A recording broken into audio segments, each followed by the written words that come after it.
Hi, everyone. Thank you for joining us tonight. So my name is Camila Rive. I am the ICCA Director of Programming. I'm really happy to present to you the closing remarks of the ICCA Digital Gathering 2021 Solidarity Across Space, closing remarks with Aîné Blu Waters and Ann Marie Beals. I'm also here with my colleague, Emily Critch. So I'm wearing a little black beanie. I have two long braids. I also wear a black jacket, and I'm in my office in Jojake, Montreal, and there is a lamp behind me and a little, yes, my God, a brown door. And I'm sitting in front of my computer talking to you. And yes, thank you, Lauren and Ann Marie, to join us tonight. And I will let Emily also do a little visual description of yourself. Thank you so much, Camille. Thank you so much, everyone. And thank you, Anne Marie and Laureen, for being with us here tonight. So my name is Emily Critch. I'm the programming coordinator with the ICCA. I'm a short, white passing Mi'kmaq person, and I have a black hat. I have a black shirt, and I have like red lipstick, which matches my red porcupine quill earrings. Some almost aviator wireframe glasses, and there's one of my greenhouse plants behind me. With that visual description and with that introduction, I'm going to ask each of you for your introduction. So I was wondering if you'd be able to give a visual description of yourself and introduce your artistic, academic, community practices, and any biographical information you'd like to share. So how about you go first, Anne Marie? Okay, thank you, Emily. So I am going to give a visual description of myself. So I am 5'10". I'm sturdy. My skin color, I guess, is medium brown. I have brown eyes. I wear locks that are currently braided, one on each side, so my hair is parted in the middle. I have heavy black framed glasses on right now, and my ears are pierced a lot. I'm also wearing a pair of really blingy kind of orange and red medallion-shaped earrings. I'm sitting in a black chair. Behind me is my bookcase with a lot of books on them. To my left is a coat rack, and to my right is another bookcase that I have some stuff on. So that's me visually, I think. And so, yeah, so my name is Ann Marie. I am a two-spirit Black Aîné, that is African Nova Scotian Mi'kmaq from the territory of Mi'kma'ki. So on my father's side, we were refugees from the War of 1812, so seeking freedom and a better life in Nova Scotia, landing in North Preston under British rule. And my mother, the daughter of my Black grandmother, my Mi'kmaq grandfather, was stolen away and placed in an orphanage called the Nova Scotia Home for Colored Children at the age of 2, and was there till she was about 19 or so. So usually in an orphanage, you age out around 18. So they sent her off to Toronto to be a maid for this white family who the husband was a priest and the wife was a homemaker. And she really didn't like it there. So they sent her back to the home. And eventually they just got rid of her by the age of 19. So she never really learned either African diasporic or Mi'kmaq ways of being and knowing. And she ultimately became a very successful product of colonialism and the break of transmission of Indigenous knowledges and the hatred of her being and her spirit. So though I am Indigenous to both Turtle Island and motherland Africa, I did not grow up on the land. I am not connected to my grandfather's community or my father's community. So as I was growing up, I existed basically as no one. But now I understand that who I am, how I identify is a political act. It's a political act of resistance. As a mixed blood Ilnu, I've come to realize that I must resist, not only as a mode of survival that I have been practicing all my life without naming my survival as such, but also because I continue to learn about the systems of imperialism, colonialism, racism, patriarchy, and capitalism, systems that have greatly affected my life and my mother's life, my father's life. All of our lives are greatly affected by these systems, and I had no idea growing up that it was that way. So now I know that these systems shaped the settler nation state known as Canada, and I continue to learn how these systems work in oppression and subjugation, assimilation and annihilation of Indigenous, Black and Indigenous Black peoples on these islands. So they want to get rid of us, yet we are still here and we resist. So that's who I am. Amazing. Thank you so much. Laureen, are you ready there to give an introduction of yourself as well as a visual description? I am. So good evening, everyone, or good day. My name is Aîné Blu Waters. I will introduce myself in the Cree language, which is my father's language, and it will sound like Tanse Eski Nikamun, Natisi Nakasun, Mayengendo Dem, Atasakup, Saskatchewan, Red River, Eskazoni Nadunjaba, Ayakwe. So what I said to you is my name is Earth Song. That is the name I had before I became a human being, the name that in which my ancestors gone on before me, and those ones that are waiting to be born knew me by before I became a human being. And that name speaks to really who I am and my responsibilities in life. It speaks to having to bring sound to all of Earth's creation. And so my work as an elder with community really allows me to embrace that name and to bring voice to all the parts of creation that need to be addressed and need to be spoken for. And to help those others to find their voices, to find out who they are, and to speak for all those needs of the land.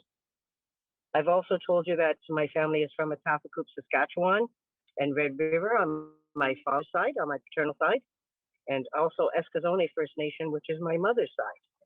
And Eskazoni is a small little reserve off of Cape Breton Island. So I'm from the east and the west and was born in the middle of Ontario. And so Ontario is my home territory in which I live, but not my home from my lineage. So I am a guest here as well on this space in Ontario. I've also said to you I'm from the Wolf Clan, and that speaks to my responsibilities too, as being able to be that lone survivor, but also be very comfortable with others around me, that pact of people that are like-minded. It also speaks about humility, and that is the way I live my life. I try to be a very humble person and to follow on in the path of my teachers from my original family that existed since the beginning of creation. I've also said to you that I am a Yahweh, which is that word, that Cree word for neither man nor woman, so a gender diverse person, one that walks with both that masculine and that feminine spirit, and fluidly moves between both of them and encompasses both of them. It's hard to describe that to a lot of those that are from a Western way of being, because it's not just about my spirit, it's about my emotions, my physicalness, my intellectuality, and my spiritual being. And so it's hard to understand when we've only been taught that we can either only be masculine or feminine. But we have existed since the beginning of time, those of us that are gender diverse, and we will continue to teach others about our existence and help them to understand that part of our existence was taken away from us, but we are reclaiming it now and are standing up for each other so that we can truly be who we are and follow our direction that we know we should go in. I'm about 4 foot, probably 9.5 now because I'm shrinking. I'm 60 years old, so I'm not very tall. I'm probably about as round as I am tall almost. No, not really, but halfway there. So I'm a short, stocky person. I wear glasses. I have brown eyes, brown hair that has some gray highlights in it. I like to call them gray highlights. It's not gray hair, it's just gray highlights. My hair decided that it wanted to highlight itself. And I'm sitting in my car in the downtown Toronto area after leaving an event, but have made a commitment to be here tonight to share some of my words and to share some of my teachings with you and to be present to this event that is finishing off today. So I want to thank you for allowing me to be here.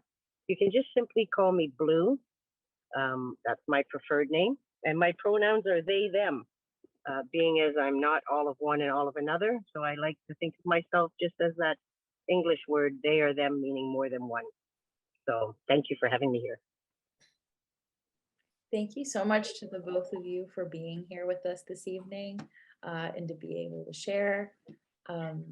So with that being said, I'm just going to get started with one of the questions that we had for you this evening. So during the gathering, we invited Black, Afro-Indigenous, Indigenous, Two-Spirit, and queer curators, artists, art workers, and educators who reflect and center their work on the knowledge and actions of solidarity through various ways.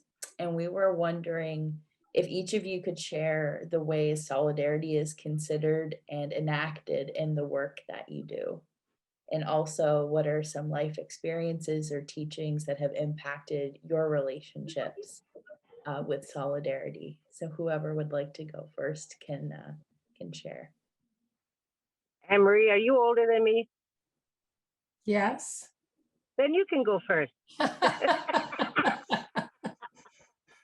May I call you Elder Blue? If you like to. Okay. So I just want to say that I'm very honored to be here with you.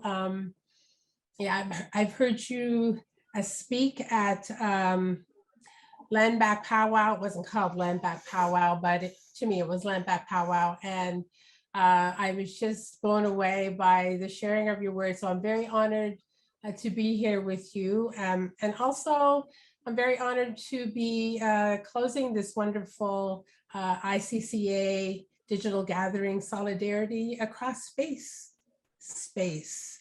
And also today, so, you know, I'm not sure how this is gonna time since this is recorded, but Elder Lee Markel passed on to the ancestors today. And she had a special place in my heart. For me, she was a warrior woman. I learned a lot from the teachings that she so graciously gifted to us. She will be missed, but I know that her spirit and her teachings will carry on. And so since I guess I would be considered an academic because I'm in school, I'm a student.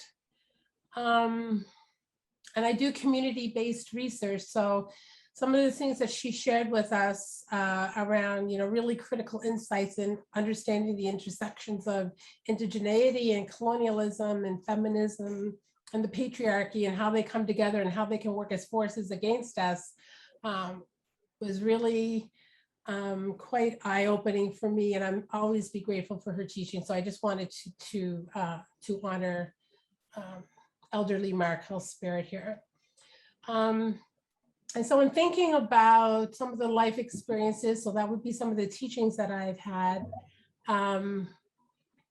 But I feel like there's a push that we as Black and Indigenous peoples, we need to push to work together in solidarity, because if we don't, I feel like we may succumb to the forces of colonialism because the colonial project is strong.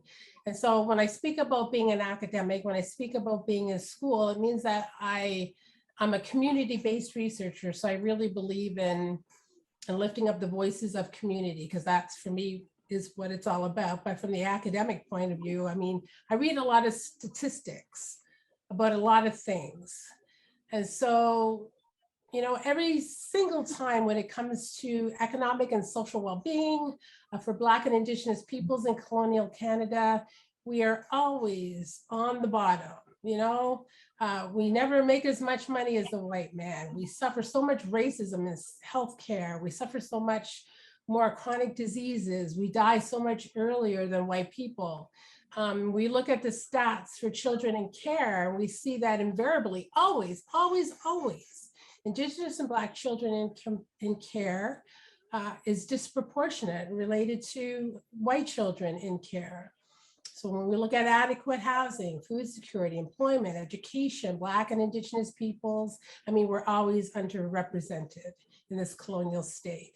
So I think that there's a shift here, and we're coming to realize that we are not each other's enemy, but we are both problems for the white man in his need to maintain power over us. So if we don't do the work together, if we don't support each other, we do not realize that the white man is purposefully seeking to separate us and divide us so that we keep busy fighting each other, then the white man can continue to do what he does best, and that's dominating and trying to maintain power over us. So I really feel that for our survival, and then just in thinking about even having a thriving life on the land, that we must fight back and work together on this. So that's just some thoughts on that. Thank you so much. And how about you, Blue? Well, I'm not an academic, but I do like to say I have my PhD, but it's in LAND. It is not on a piece of paper that an institution has given to me. It has been my work with community since I was very young. At about 4 years old, I started my journey into being who I am today. And for me, I'm reminded of that understanding that, solidarity means to come together and to stand up for each other and support each other. And I think, one of the initial teachings I received a long time ago was that at one point, the earth was all connected. So our continents weren't separated. And that's why you find that if you go to somewhere, sorry about that, I'm in the middle of Toronto and you might hear some sirens because that's what happens here. I'm reminded that all the continents were connected. And if you go to different parts, to different countries, you'll find out that we have so much of the same practices. I was very excited to learn that I was sitting with a young Afro-Indigenous girl, and she had said to me that, where she comes from, the mountains in Jamaica, that they actually offer tobacco, raw natural leaves of tobacco, the same way as that we do here as North Americans or Turtle Island people. And I thought, wow, Jamaica is so far away from here. How come they do the same as us? And then listening to the Sami people and how they do the same things that we do. And then listening to people who are from South Asia, how they do things the same that we do. And it really cemented that teaching that I got about the earth was one time all connected and there wasn't these big bodies separating us of water. And that teaching that was given to me was that because we are human beings and because we don't always work in the best way forward with each other. Sorry about that. Give me 1 second because there's a helicopter overhead. The helicopter.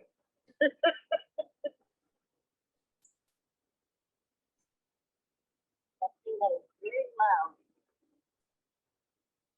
Can you hear me okay? Okay, so I'll continue. So being human beings, we wanted to be dominant over each other. We started not following our original understandings of being respectful and kind and sharing everything with each other, and we became greedy. And so the animals didn't want to talk to us anymore, and we lost our ability to talk to the animals. We started arguing and dominating each other, so we started separating from each other. But that wasn't good enough because we could travel far and wide. And so then eventually, all of creation said, Creator, you need to do something because the world is out of balance. And so the Creator decided to separate us from each other because we couldn't learn to play nicely with each other. So the world separated, and we have all these different continents and these large bodies of water, which made it very hard for us to travel. And they weren't just little rivers and streams; they're oceans that have separated us. And so, you know, we had to go back to that way of being to realize that it takes all of us together to really bring change and to have things that can either tear us apart or bring us together. And I think, especially in nowadays, we're finding out that we've been taught that everybody is different, but that's a lie, because we are so much more alike than we are different. We were taught to fear something we don't know. And that's a lie, because if we don't know something, the only way we can become educated is by knowing it, which means we have to be involved with it. And whether that's people, whether that's places, whether that's understanding, whether that's teaching, whether that's theological ways of looking at things, if we want to know something, we have to sit down at the table with each other. If we want to end fighting amongst each other, we have to come together to support each other. And no matter where we come from, because the bottom line is we are human beings walking on this earth. And all we're looking for in life is to be loved, accepted, and respected. And if we can do that with each other, then we can bring about a better way of being with each other. And so for me, solidarity is about bringing people together and not focusing on our differences. Acknowledge them. Yes, we do have differences, but that doesn't mean we can't work together with one mind, with one heart, to figure out a way to move forward in the best way and to have everybody's voice at the table respected and to be appreciated. Because we come into this world with many gifts, and we don't need people telling us that we're so different that we can't share them. We should be sharing our gifts with each other.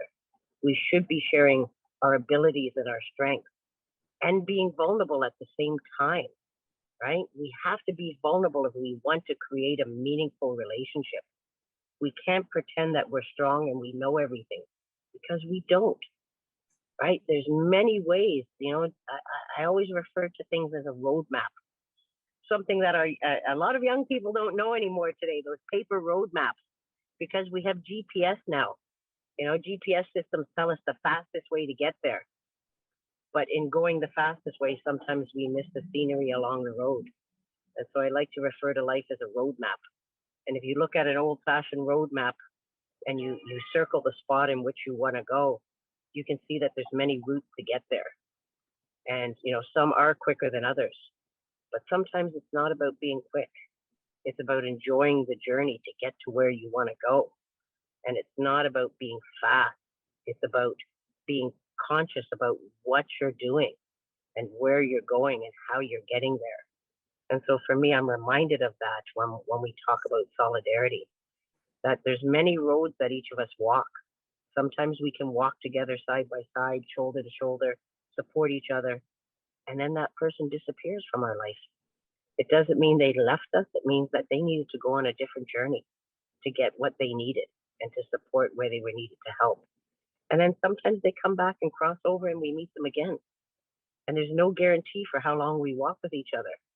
But if we take the time to start a walk with each other, we can get what we need and we can bring our gifts together and we can build those strengths. So that's what I'm reminded about solidarity. Yeah, that was beautiful, Elder Blue. And I think when you're referring to that roadmap, I think one of the ways that we can use that roadmap, I think, is by telling our stories, for instance. So as Elder Della Chenier said in the opening, it's about understanding each other through listening and sharing our experiences and our realities and our knowledges that will create that space for solidarity. And when you're speaking, I mean, I'm not sure, but are you referring to Black and Indigenous solidarity? Because I have a different feeling about Black and Indigenous solidarity, and then including the white man in that solidarity, which creates some tension for me in a way. Oh, I hear you. I mean, for all of us who are Indigenous, who are Black, who are marginalized, who are have different abilities than the dominant culture, which has tended to be and continues to be the white man, right? The one who is teaching us to be bigger, better, faster, stronger. Step on the hands of who's ever on that ladder to get to the top, and it doesn't really matter. But in life, it does really matter. So I'm speaking about those of us who are marginalized, those who of us are Black or Indigenous together, those of us that are of mixed races, those of us that have been colonized, those of us that know what oppression is. Because until those that have never felt oppression or racism or segregation or isolation, till they learn that and they know what that is, they will never fully be part of a journey to work together with one mind, with one vision, with one goal.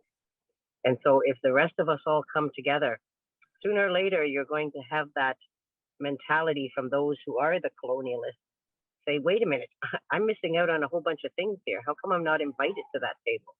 How come I'm not sitting in those seats and enjoying what they're enjoying?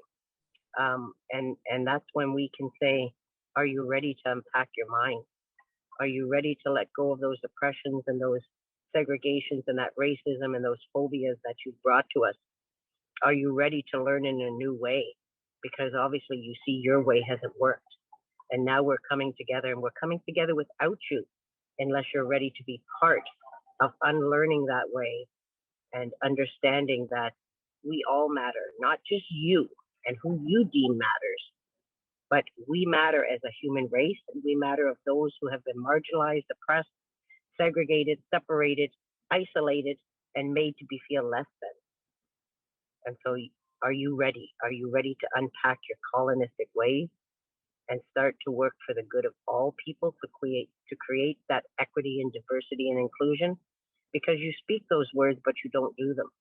You don't fully understand them because you have never experienced them. Are you ready to experience what we've experienced? And if you can say yes, then come and sit at the table. But if you do not understand that you will be held to accountability the same way as you have held us to accountability in your world, there will be repercussions, the same like you've given to us. We will separate those that are not like-minded. We will separate those who continue to force us to live under these conditions of being in poverty, of being segregated from each other, of being separated by classism, of being separated by color, of being separated because we're of mixed colors. Because, it's hard to find people that don't understand oppression and isolation and all these things who are the privileged. There are a few of them that do understand it. And those are ones that truly allyship with us, form that allyship with us, because all of a sudden their eyes get opened in some way from our words, from our actions, from our oppression, and they become the true allies. But unless your eyes are willing to be opened and your minds are willing to be unpacked, no, I'm not speaking for those who are those colonistic people that exist out there amongst us today and are trying to separate us even further. Yeah, I feel you. So I was just thinking about that, and because we have such discussions about polarization on these lands and what that looks like. But I mean, I feel as a story sharer that I really want to be loud and obnoxious to the white man, and really in raising our Afro-Indigenous voices and saying that we are here. And I want to be loud and obnoxious in saying that our Indigenous Black focus is on the white man, and we're looking at you and what you're doing. So in thinking about that, I was looking at liberation movements in Black and Indigenous nations and communities around the world, as you were talking about, Elder Blue. And we know that sharing our stories is a very good way to change the current dominant white supremacist colonial narratives that put whiteness as good and Black and Indigenous as bad. So during the civil rights and human rights movements of the 1960s, for instance, particularly the liberation movements, Red Power movements and Black Power movements were working to uplift their communities, but they also worked together in unity and solidarity because the activists, the people in these grassroots movements, knew who the common enemy was. And I say that in a metaphorical kind of way but it's the only way that my brain can really wrap around understanding the relations that we have on these lands with colonizers, because they are colonizers, and those of us who are oppressed by colonizers. So, you know, ultimately they want us dead, they want us assimilated, they want us in domestic servitude because that serves their greater purpose.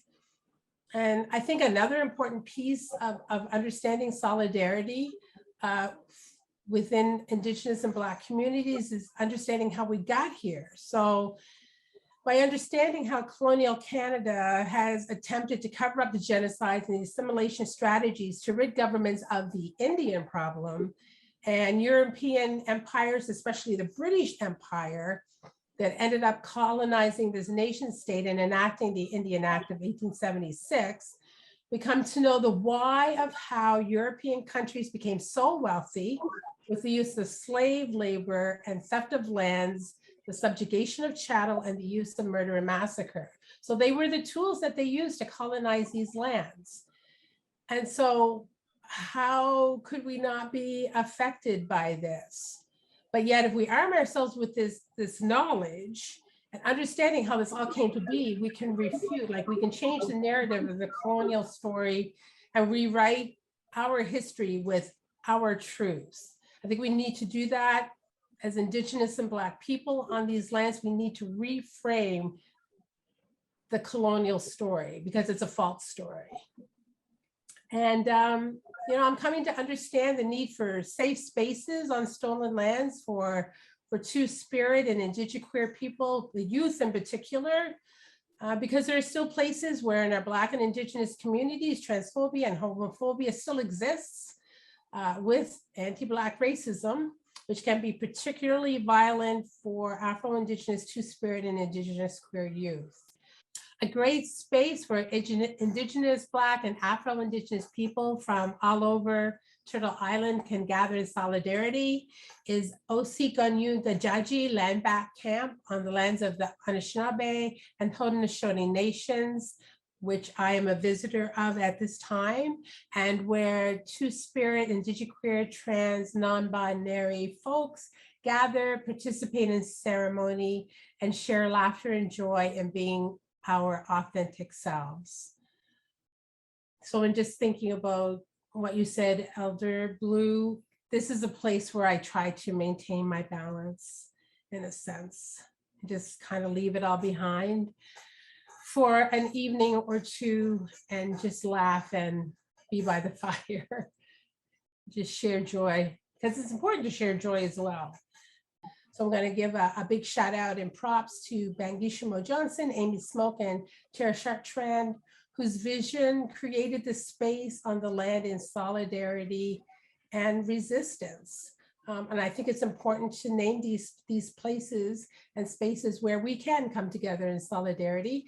And I do this work because I imagine a better world for my children and for generations to come. Right now, I feel like, given the age that I am now, I probably won't see that kind of generational change that is needed. But, you know, I wonder, like, what is Mother Earth going to look like? What is Mother Earth going to feel like 30 years from now? It's not that far away, but, you know, the white man and entering into the treaty, entering into treaties just wants to, you know, take everything, take it all and leave nothing for anyone else. So, yeah. With what you just said, Anne Marie, when you were talking about, you know, thinking about the future, you know, what advice would you and Blue give to current and future generations about being in solidarity with one another? You just listed some individuals who had been doing that work, but if any you know, youth-led or grassroots initiatives that you've seen or makes you hopeful, you know, what advice do you have about the future? Shall I go, Elder Blue? I can go if you like. You can have a little break there. Okay. You know, for me, when I was younger, I was a fighter, right? I really used that strength that I had, and I took control of situations where I felt that I wasn't being heard. I was very quick to anger and quick to act. But in doing so, as I get older, I realize I'm only perpetuating a violence that has always existed for strength and for dominance. As I get older, I'm really embracing those 7 grandfather teachings, or those 7 sacred teachings. Those teachings of truth and honesty and humility and wisdom and bravery and love and respect. And I know that if someone comes up to me and they're aggressive and they're like, "Hey, I want to talk to you," my first initial response is to back up and to put my hands up and say, hey, like, what's going on? Right? And so it creates that fear. And so I realize that even in my own actions, in acting out, I'm creating a fear. I'm not creating a reciprocal way of having a conversation, but I'm acting out of a strength that sometimes people cannot face, and they do not want to face, and giving them the opportunity to run away from the situation or to escape from the situation, to dismiss themselves and saying, this person is violent and aggressive. I don't need to be in this space. And so my words will never be heard by them, because they use that aggression that they give to us. When we try to exert that, they use it against us. And they're very good at manipulating situations to have our voices silenced.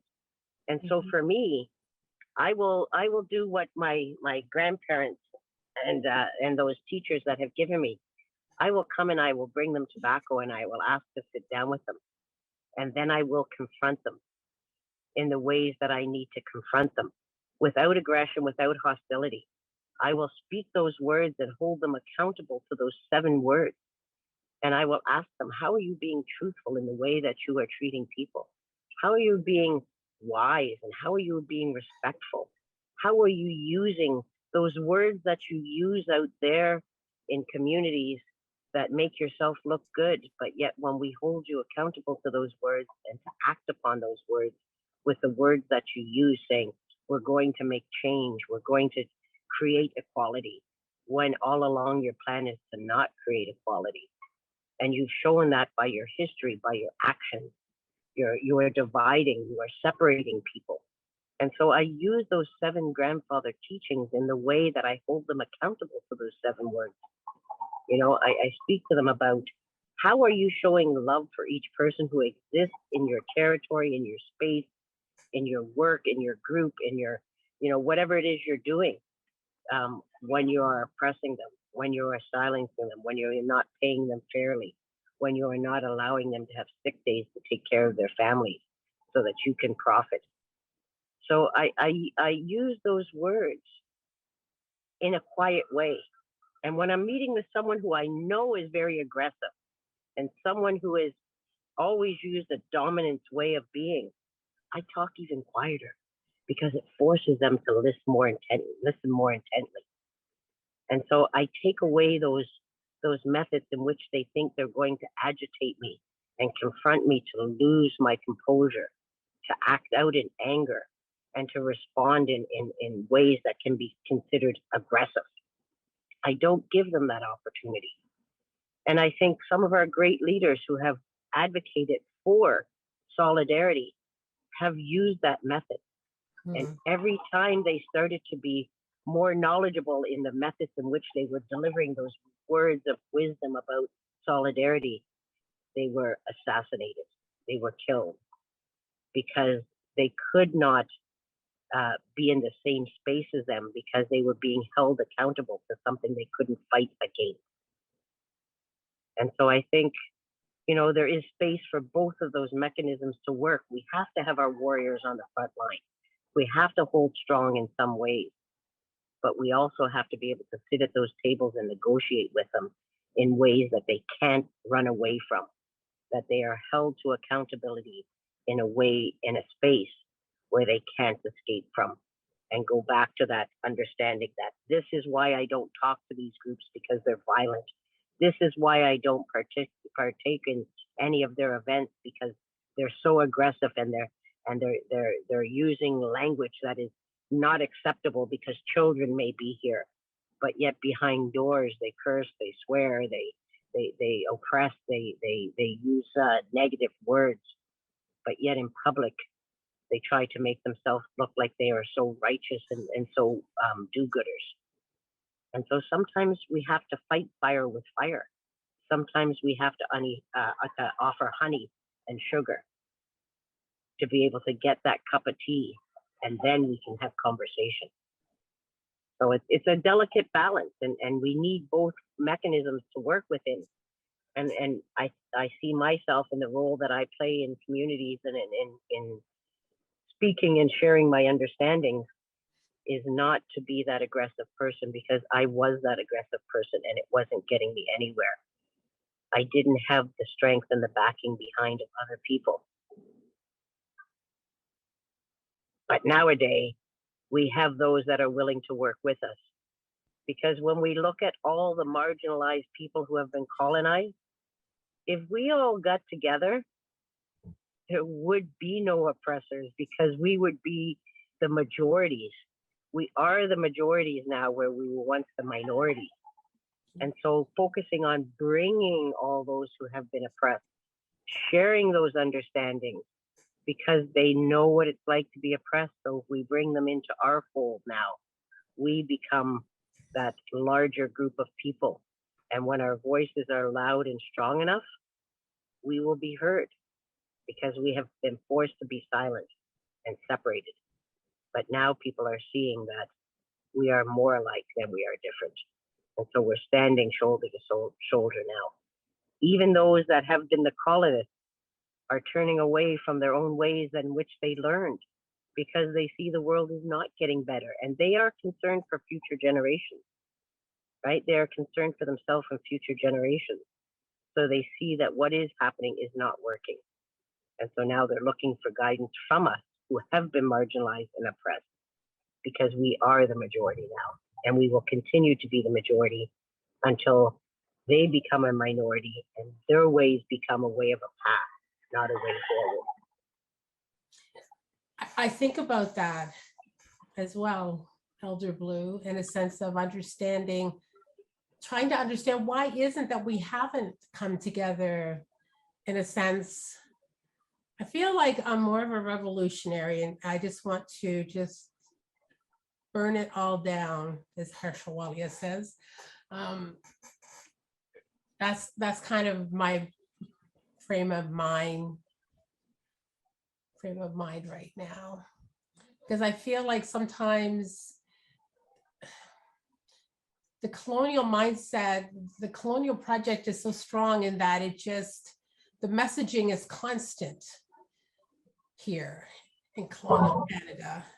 Like, we're better, we're better, we're better. The white man is better. Follow our ways. We know what to do. We know how to fix you. Not recognizing, of course, that they are the problem, not us. But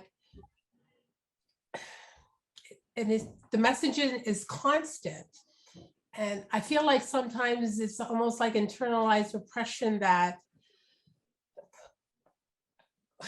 sometimes I just want to shake people and say, do you understand that this is the white man's way of separating us and giving us these messages that we don't love ourselves and that we're not worthy and we're inferior. It's a constant kind of messaging that happens all the time. But you know, I learned a teaching from Kenya Rami, who's performed at the cabaret, because they were taking so much pride in who they were and not letting white supremacy mindsets dictate their identity, and resisting the racist stereotypes that so permeate Western society, colonial society, and demanding justice and no longer hating who they are. So I found that really powerful. So I guess the message would be that we need to love ourselves, while at the same time understanding why we feel pain, understanding where we come from, how we can resist the very thing that causes us that pain, and that is colonial mentality. trying to divide us and saying that this group is better than this group, or this group is less oppressed than that group, or whatever, the tricks that they use to try to make us hate each other and rail against each other. It's a powerful thing, but I think that understanding that and knowing our history and where we're coming from can negate that colonial narrative of shame that they've tried to put upon us, and that we're just not worthy in their eyes. We're just inferior on that racial hierarchy. So, just in thinking about how my father's people came to be in Mi'kma'ki in the East. So, they were enslaved people. They wanted freedom. They escaped. The British said, you come over here, you fight for us, and we'll give you all kinds of land. We'll give you all kinds of stolen indigenous land. They didn't say that, but that's what it was. And we'll give you rations, and we'll give you everything that you need to make a good life in Nova Scotia. But that just wasn't the case. But they did not come to steal indigenous land. They did not come to usurp Mi'kmaq sovereignty. Yeah.